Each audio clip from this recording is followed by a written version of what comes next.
जी मित्रों नमस्कार। लक्ष्य जीएस क्रैकर और यूपीपीएससी लक्ष्य में सारे मित्रों का बहुत बहुत स्वागत है।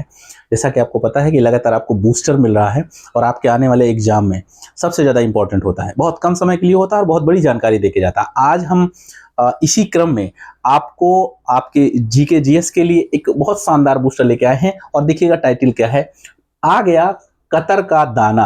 आप समझ सकते हैं कि आ गया कतर का दाना मतलब यही बूस्टर में और थंबनेल में ही हमने कुछ याद कराने की आपकी कोशिश की है। वर्तमान में इस समय पर आप देख रहे हैं 120 किलोमीटर की तेज हवाओं के साथ में लगातार उड़ीसा के तट पर एक चक्रवात आ गया है और चक्रवात इतना मतलब भयानक है कि वहां पर पूरा का पूरा जनजीवन अस्त व्यस्त हो गया है। और मैं आपको बताऊं, अभी मीडिया से कुछ खबरें ऐसी आ रही हैं जिनको देख करके दंग रह जाएंगे आप। और दूसरा चीज यहाँ पर लिखा हुआ है, अब आएगा अब आएगा सऊदी अरब का पेंगल। अब यहां पर देखिएगा कि अभी जो दाना आया हुआ है, ये दाना क्या है अभी इसकी बात जानकारी करेंगे। और अगला जो पेंगल है ये क्या होता है, इनका नामकरण कैसे होता है, कौन से देश के द्वारा नामकरण किया जाता है, क्यों किया जाता है और कैसे किया जाता है, इसका निर्धारण कैसे होता है, आज हम लोग सब कुछ जानेंगे। और इसके पहले भी मैंने 2 वीडियो इस पे बनाए थे और उनको भी अगर देख लेंगे तो डेट और सागर सहित वो सारी चीजें याद हो जाएंगी। तो चलिए, आज आपको पता है कि बंगाल की खाड़ी में आया हुआ दाना चक्रवात सबसे ज्यादा कहर ढा रहा है और कम से कम 5 से 6 प्रदेश प्रभावित हो रहे हैं। कौन कौन से हैं, सबसे पहले इसकी भयावता को देख लेते हैं कि आखिर इसकी भयावता है क्या। देखिए, ये इस तरीके से ये चला हुआ है और हम चाहेंगे कि आप देख सकते हैं कि इस तरह से तटीय क्षेत्र में टकराया है और इस तरह से ढेर सारी ऊंची ऊंची लहरें पानी की अंदर तक आई हुई हैं और लगातार ये जो है तबाही के रूप में नजर आ रहा है। देख सकते हैं ये बंगाल की खाड़ी का पूरा नजारा है और ये जो है लगातार ये चक्रवात चल रहा है जिसे आप कहते हैं दाना। ठीक है ना। आप देखेंगे कि इस समय पर न्यूज में लगातार ये बना हुआ है दाना और इस दाना के चक्कर में दक्षिण पूर्व भारत पूरी तरीके से अस्त व्यस्त हो चुका है। कुछ खबरें ऐसी भी आ रही हैं, है ना। एक न्यूज चैनल है न्यूज 18 डिजिटल, इन्होंने कुत्ते बिल्ली उड़ा दिए है ना। एक कुत्ता है, एक गाय है, इसको उड़ाकर बताया है तूफान में उड़ गया कुत्ता। अब समझ सकते हैं कि अगर ये हकीकत है तो ये बहुत खतरनाक स्थिति है। 120 किलोमीटर तेजी की रफ्तार से अगर ये तूफान चल रहा है तो कितना भयावह होगा अंदाजा आप लगा सकते हैं। साथ में जो तटीय लोग हैं वहां पर, तटीय जो है कोस्टल एरियाज के जो लोग हैं वहां पर जो रहते हैं, उनको इसका जो है पूरा का पूरा दंश झेलना पड़ रहा है। देखिएगा लगातार ये जो है उसी की लहरें हैं और लगातार ये चल रही हैं। और यहाँ पर प्रशासन की तरफ से भी, रेलवे प्रशासन की तरफ से ट्रेन को बांधने का प्रयास किया जाए। लगभग 800 से 900 ट्रेनें इसमें रद्द चल रही हैं और ट्रेनों को बांधा जा रहा है। देखिए, ये बड़े बड़े जो है छल्ले हैं उनसे जकड़ा जा रहा है कि कहीं ऐसा ना हो कि आंधी तूफान की वजह से ये ट्रेन पलट जाए या नुकसान हो जाए। तो आप इसकी भयावता को जान सकते हैं। और मैं आपको बताऊं, यह जो चक्रवात है दाना नाम से, और ये दाना नाम से जो चक्रवात उठा कहां से है, उठा ये वाला जो क्षेत्र है ये पड़ता है अंडमान सागर। क्या है? अंडमान सागर। अंडमान सागर से होते हुए ये आगे बढ़ा है और ये जो है बंगाल की खाड़ी में आकर के कुछ इस तरीके से ये आगे बढ़ा हुआ है। तो ये पूरा का पूरा सबसे ज्यादा इसमें जो एरिया प्रभावित हो रहा है वो हो रहा है उड़ीसा। ठीक ना, उड़ीसा है, फिर पश्चिम बंगाल है, कुछ भाग बांग्लादेश का है, झारखंड का है, ठीक ना, छत्तीसगढ़ का है और आंध्र प्रदेश का है। ये लगभग 5 राज्यों का इसमें नाम लिया जा रहा है कि 5 राज्य इसमें सबसे ज्यादा प्रभावित है और सबसे ज्यादा जो असर है वो है उड़ीसा में। तो उड़ीसा नंबर 1 हो गया, 2 ये हो गया, तीसरा ये हो गया, चौथा आंध्र प्रदेश हो गया और 5वां जो प्रदेश है वो है छत्तीसगढ़। इन 5 जो है प्रदेशों को सबसे ज्यादा ये दाना प्रभावित किया। और दाना का जो नामकरण है वो किसने किया है, तो ध्यान रखना है, कतर एक देश पड़ता है, ये भी एशिया का ही है, उसने किया है। तो हम लोग बात कर लेते हैं कि जरा क्या है दाना चक्रवात। 2 महीने के अंदर कम समय में हिंद महासागर में आने वाला ये दूसरा चक्रवात है। इससे पहले अगस्त के अंत तक एक अरब सागर में, मतलब इस वाले एरिया में अगस्त में, देखिएगा यहाँ पर कई क्वेश्चन आपके बनेंगे और यहीं से आपका क्वेश्चन जो है क्लियर हो जाएगा। असन, देखिए अगस्त में आया असन, ठीक है ना, या आसना, इसको आसना भी कहते हैं, असन या आसना। और ये आसना नाम किसका दिया हुआ था, तो ये पाकिस्तान का दिया हुआ था।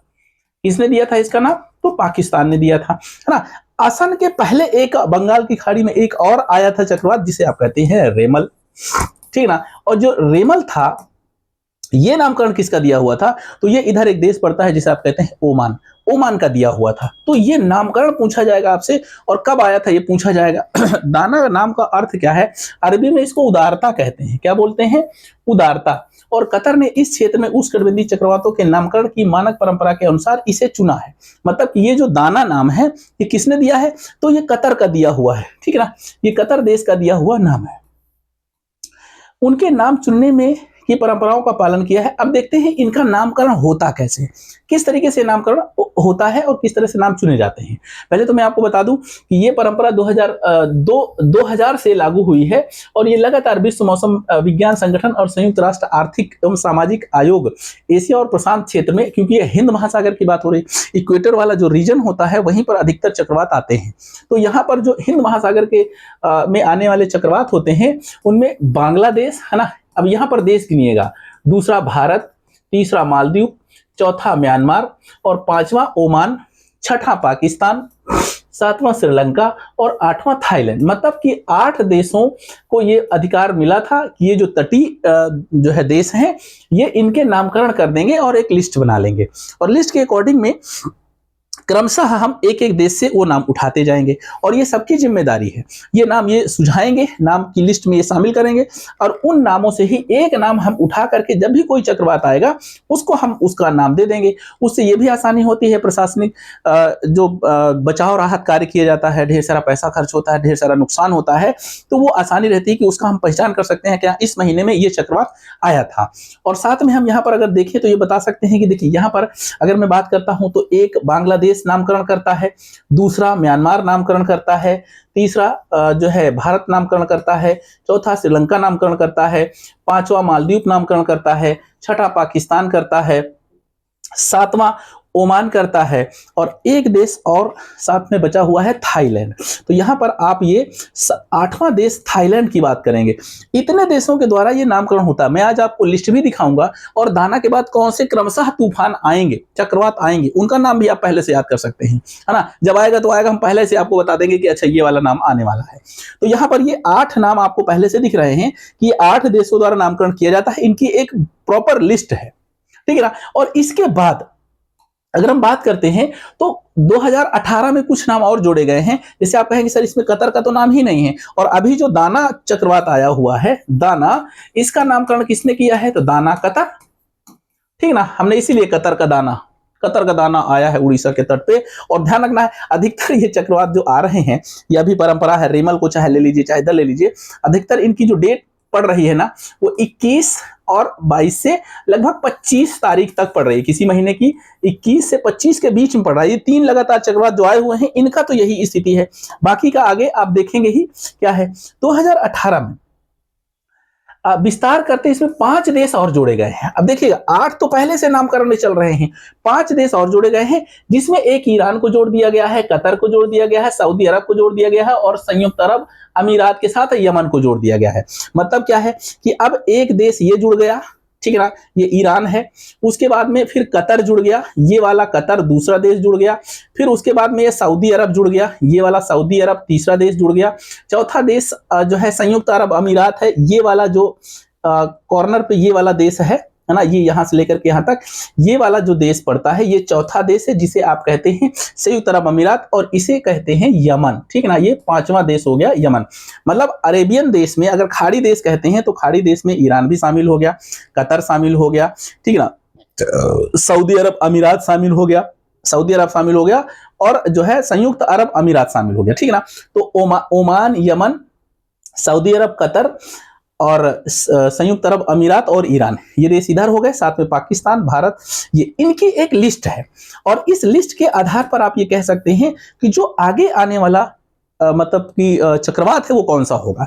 तो आप ध्यान रखिए कि 8, 5, 13 देशों द्वारा एक लिस्ट सुझाई जाती है, और मैं आज लिस्ट जो है बताना चाहूंगा। लेकिन एक चीज ध्यान रखिएगा, लिस्ट जब बनती है उसमें जो नामकरण होता है, जो नामकरण किया जाता है किसी भी देश के द्वारा, उसमें बड़ी जो है संजीदगी से उस चीज को ध्यान रखा जाता है। इसमें क्या क्या चीजें शामिल नहीं होती हैं, कौन कौन सी चीजों का मतलब ध्यान रखा जाता है नामकरण करते समय। जैसे कोई भी धार्मिक हाथ प्रभाव नहीं होना चाहिए किसी भी देश को लेकर के, कि कोई भी ऐसा नामकरण कर दिया जाए कि किसी की जनता, मतलब जो किसी देश की जनता के खिलाफ हो जाए, या कुछ उस तरह के नाम हो कि उसका जो है बहुत ज्यादा क्रिटिसाइज हो जाए, तो इस तरह की चीजें ध्यान रखनी पड़ती हैं। जैसे चक्रवातों के नामकरण के लिए अपने प्रस्ताव भेजते समय देश कुछ बुनियादी दिशा निर्देशों का पालन करते हैं या करना होता है, सुनिश्चित करना होता है। अब इसमें कौन कौन से हैं जरा ध्यान रखिएगा। देखिए क्या है कि राजनीतिक और जो है राजनीतिक हस्तियों के नाम से नहीं होना चाहिए, धार्मिक विश्वासों के खिलाफ नहीं होना चाहिए, सांस्कृतिक संस्कृतियों और लिंग के प्रति तटस्थ होना चाहिए, मतलब ऐसी कोई भी विसंगति नहीं होनी चाहिए कि नामकरण किया और राजनीतिक या राजनीतिक हस्तियों में किसी नेता के खिलाफ में हो जाए ना, किसी प्रधानमंत्री राष्ट्रपति के खिलाफ, किसी धर्म के खिलाफ हो जाए, संस्कृति के खिलाफ हो जाए, लिंग के खिलाफ हो जाए, ऐसा कोई नामकरण नहीं करते हैं। उसके बाद विश्व भर में किसी भी जनसंख्या समूह की भावनाओं को ठेस नहीं पहुंचनी चाहिए, ऐसा नामकरण करेंगे, ठीक है ना। साथ में स्वभाव से बहुत असभ्य और क्रूर नहीं होना चाहिए कि नामकरण नाम लेने से ही पता चलता था बड़ा क्रूर नाम है इस चक्रवात का, ऐसा भी नहीं होना चाहिए। संक्षिप्त उच्चारण में आसान हो, मतलब आसानी से उसका उच्चारण कर सके, और जो है सदस्य के लिए आपत्तिजनक नहीं होना चाहिए, जो इसके सदस्य हैं उनके लिए ये मतलब कोई भी आपत्तिजनक नहीं होना चाहिए।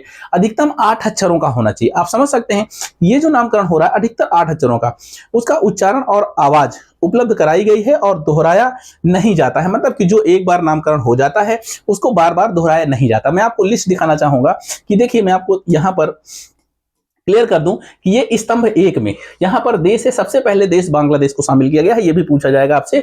तो सबसे पहले जो शामिल करते हुए आया था तो उसमें निसर्ग था, तैयार था, निवार था, बुरेवी था, विराम था, हाँ था, गुलाब था, शाहीन था, जवाद था, सितारंग था, मैंडोस था और कहवा था। ये चक्रवात आ चुके हैं। अभी हाल ही में बांग्लादेश के द्वारा ही नाम दिया गया है बिपरजॉय, ये भी आ चुका है। भारत ने नाम दिया था तेज, ये भी आ चुका है। ईरान का दुष्ट आ चुका है। मालदीव का मिधली आ ही चुका है। म्यांमार का मिचोंग आ ही चुका है। ओमान का रोमल, अब देखिए ओमान का ये रिमल है, ये मई में आया था और ये भी बंगाल की खाड़ी में आया था, ठीक ना, बंगाल की खाड़ी में। उसके बाद पाकिस्तान का आसना है या असना है, ठीक ना, ये असना और आसना दोनों एक ही नाम है, ये पाकिस्तान का दिया हुआ आया था। इसके पहले ये वाले पहले आ चुके हैं पिछले सालों में, लेकिन अभी ये क्रम संख्या चल रही है, आप देख रहे हैं ये इसी क्रम से आए हुए हैं। उसके बाद में इस समय पर कतर का दिया हुआ नाम है दाना, ये आ चुका है, ठीक है ना। अब ध्यान रखिएगा उड़ीसा के तट पर सबसे ज्यादा प्रभावित किया है। और अगला चक्रवात जो आएगा वो नामकरण किसके द्वारा किया गया है, वो सऊदी अरब के द्वारा किया गया, और नाम क्या होगा, पेंगल होगा। लेकिन उसके बाद अगर चक्रवात फिर कोई आता है तो श्रीलंका के द्वारा एक नाम दिया गया है शक्ति, ये नाम रखा जाएगा। थाईलैंड के द्वारा अगला नाम रखा जाएगा मोट के नाम से आएगा। फिर संयुक्त अरब अमीरात के नाम से सैनियार नाम रखा जाएगा, और फिर यमन के द्वारा डी तवाह रखा जाएगा। ये ध्यान रखना है, दाना के बाद में जो भी चक्रवात आएगा उनको इन्हीं नाम से जाना जाएगा, तो पहले से ही नाम याद कर सकते हैं आप, ठीक है ना। अब ध्यान रखिएगा, अगर हिंद महासागर के चाहे वो बंगाल की खाड़ी की तरफ आए, और चाहे वो अरब सागर की तरफ आए, और चाहे वो जो है अंडमान सागर में आए, वहां के जो भी चक्रवात होंगे उसमें नहीं है कि बंगाल की खाड़ी वाले को बंगाल की तरफ वाले नाम देंगे और अरब सागर की तरफ वाले को अरब सागर वाले के कोस्टल एरिया देंगे, ऐसा कुछ नहीं। इसी लिस्ट के अकॉर्डिंग ही उनके नामकरण होते हैं अगर हिंद महासागर में कोई भी चक्रवात आता है। तो मुझे लगता है कि ये सारे के सारे नाम आप इनको जो है एक यहां से लेकर के बिपरजॉय, तेज, दुष्ट, और इसको एक ट्रिक बना करके आप याद कर सकते हैं, तो आने वाले जो भी चक्रवात से क्वेश्चन होंगे आपके सॉल्व हो जाएंगे। अगर आप चाहते हैं इस तरह के और वीडियो आपको मिले तो आप जो है हमारे इस चैनल को पहले तो सब्सक्राइब करिएगा, और फिर कमेंट बॉक्स में लिखिएगा कि कौन सा बूस्टर या किस टॉपिक का बूस्टर आपको चाहिए। कोशिश करेंगे हम मैप के आधार पर या यहाँ पर कुछ ट्रिक्स के आधार पर आपको समझाने का प्रयास करेंगे। तो अगर ये वीडियो अच्छा लगा हो तो लाइक करिएगा, और मिलते हैं अगले वीडियो में। तब तक के लिए नमस्कार, जय हिंद।